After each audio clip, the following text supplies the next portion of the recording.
Assalamualaikum warahmatullahi wabarakatuh. Perkenalkan, nama saya Imrokatun Hairiyah, NIM 97, kelas HKI C5.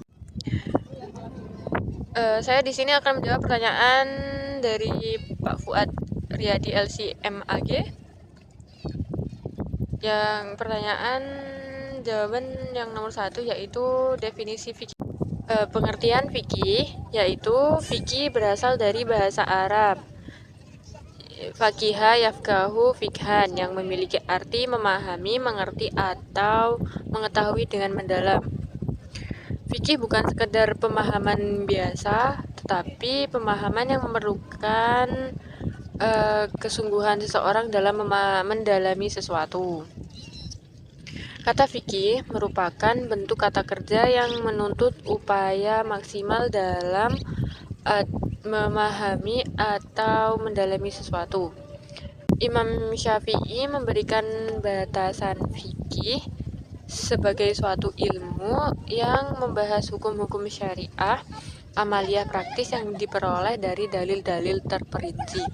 Jamaluddin Al-Asnawi merumuskan definisi fikih sebagai al-ilmu bil ahkami syar'iyyati amaliyatil maktabati min adillatiha tafsiliyati, yang artinya ilmu tentang hukum-hukum syara yang praktis yang diusahakan dalil-dalil dari dalil-dalil yang terperinci. Yang kedua yaitu definisi fikih muamalah. Fikih muamalah terdiri dari dua kata, yaitu fikih dan muamalah.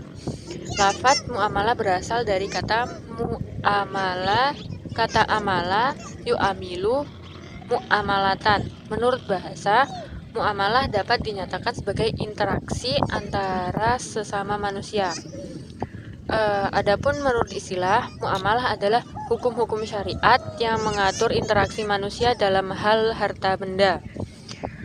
Dengan menggabungkan kedua pengertian tersebut, fikih muamalah adalah hukum-hukum syara yang bersifat praktis amaliyah, didapatkan dari dalil-dalil yang terperinci yang mengatur keperdataan seseorang dengan orang lain dalam hal personal ekonomi.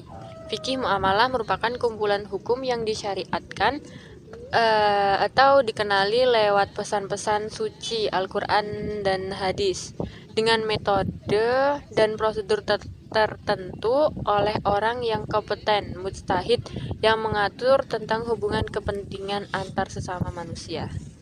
Soal yang nomor 3 yaitu prinsip-prinsip fikih muamalah. Secara bahasa, yang pertama yaitu Robbaniyah. Secara bahasa, Robbaniyah berasal dari kata Rob atau Tuhan, dan tauhid berarti mengesahkan Allah. Secara istilah, segala muamalah yang harus berniat ibadah kepada Allah dengan kesadaran bahwa Allah mengawasi setiap tindakan, mempertimbangkan aspek akhirat dan keseimbangan nilai duniawi spiritual. Dasar hukumnya yaitu ya ayuhan nasu ubudu rabbakumul ladzi khalaqakum wal ladzina min qablikum la'allakum tattaqun.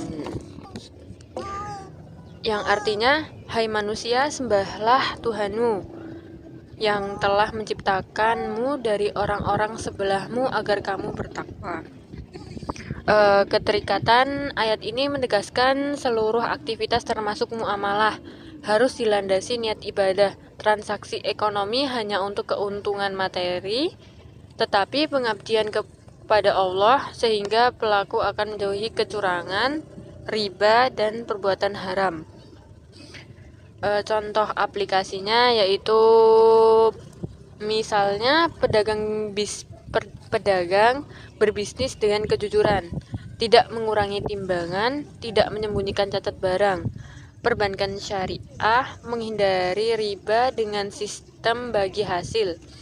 Investor memilih instrumen halal dan menghindari bisnis haram, alkohol, judi, dan atau pornografi. Yang kedua yaitu prinsip adalah keadilan. Secara bahasa adalah berarti keseimbangan atau tidak berat sebelah. Secara istilah, setiap transaksi harus adil tanpa batas, menjamin kepentingan bersama dan menghindari kerugian. Dasar hukumnya yaitu Bismillahirrahmanirrahim. Ya ayyuhalladzina amanu kunu qawwamina bil qisti syuhada'a lillahi walau ala anfusihim wal walidaini wal aqrabin. Yang artinya, wahai orang-orang beriman, jadilah kamu penegak keadilan dan saksi karena Allah. Walau kesaksian itu memberatkan dirimu sendiri, ibu bapakmu atau kerabatmu. Keterikatan ayat ini mewajibkan keadilan tanpa memandang status sosial. Keterikatan ayat ini mewajibkan keadilan tanpa memandang status sosial. Dalam muamalah, setiap pihak berhak diperlakukan adil tanpa diskriminasi dengan mempertimbangkan hak-hak proporsional. Contoh aplikasi yaitu jual beli dengan informasi jujur, takaran tepat, harga wajar bagi hasil mudharabah atau musyarakah sesuai kesepakatan. Upah pekerja dibayar layak dan tepat waktu sesuai hadis, yaitu yang artinya berikanlah upah pekerja sebelum keringatnya kering. Yang ketiga, prinsip insaniyah atau prinsip kemanusiaan. Definisi secara bahasa, insaniyah berasal dari kata insan, manusia. Berarti sifat kemanusiaan. Secara istilah, aktivitas muamalah harus berlandaskan akhlakul karimah, kejujuran sidik, keterbukaan, kasih sayang, solidaritas ukhuwah, saling ridho, kesetaraan musawah, tanggung jawab, dan profesionalisme. Dasar hukumnya yaitu Waalaikum bisidqi fa inna sidqa yahdi ilal birri wa innal birra yahdi ilal jannah. Yang artinya, hendaklah kalian berkata jujur, karena kejujuran membawa kepada kebaikan dan kebaikan membawa kepada surga. Hadis riwayat Bukhari Muslim. Keterikatan hadis ini menekankan bahwa kejujuran berdampak pada kehidupan dunia dan akhirat. Dalam muamalah harus menghindari penipuan, tadlis, ketidakpastian goror, penganiayaan dzulm, paksaan ikhrah, dan suap riswah. Contoh aplikasi misalnya penjual memberitahu barang cacat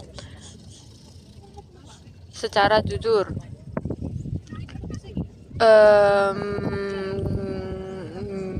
Menampilkan foto sesuai asli dengan deskripsi akurat, atau majikan memperlakukan pekerja dengan hormat dan upah layak, dan memberikan keringanan debitur atau yang menghutang ke.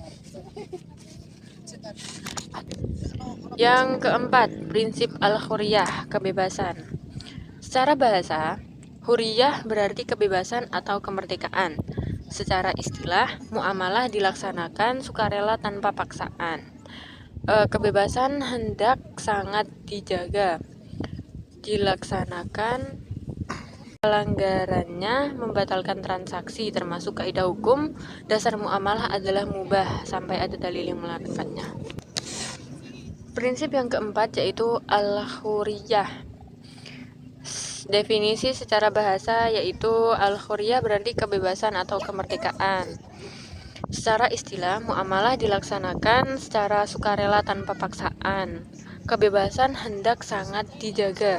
Pelanggarannya membatalkan transaksi, termasuk kaidah hukum yaitu hukum dasar muamalah adalah mubah sampai ada dalil yang melarangnya. Dasar hukumnya yaitu ya ayyuhalladzina amanu la ta'kulu amwalakum bainakum bil batili illa an takuna tijaratan taraddim minkum. yang artinya, wahai orang-orang yang beriman, janganlah kalian mengambil harta di antara kalian dengan cara yang tidak benar, kecuali dengan transaksi yang dilakukan atas dasar kesepakatan di antara kalian. Quran Surat An-Nisa ayat 39.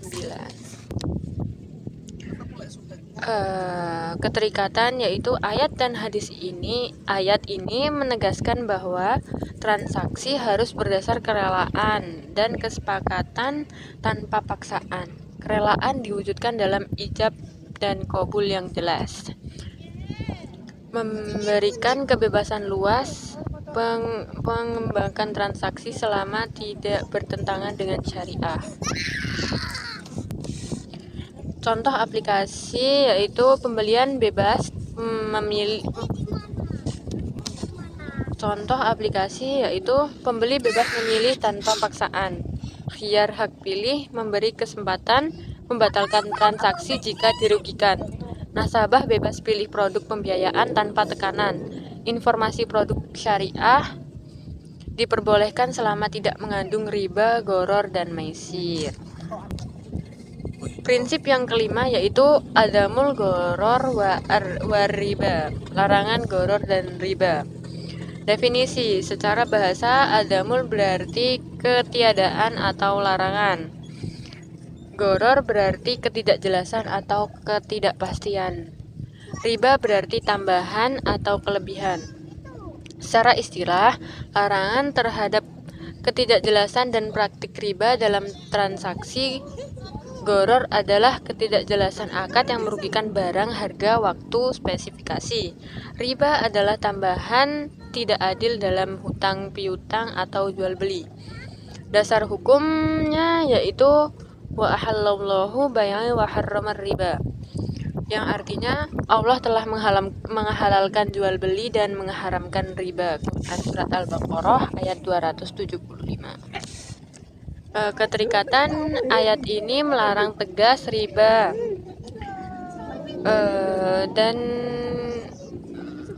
riba mengandung ketidakadilan dan eksploitasi tanpa nilai tambah yang nyata. Gharar mengandung ketidakjelasan dan spekulasi merugikan.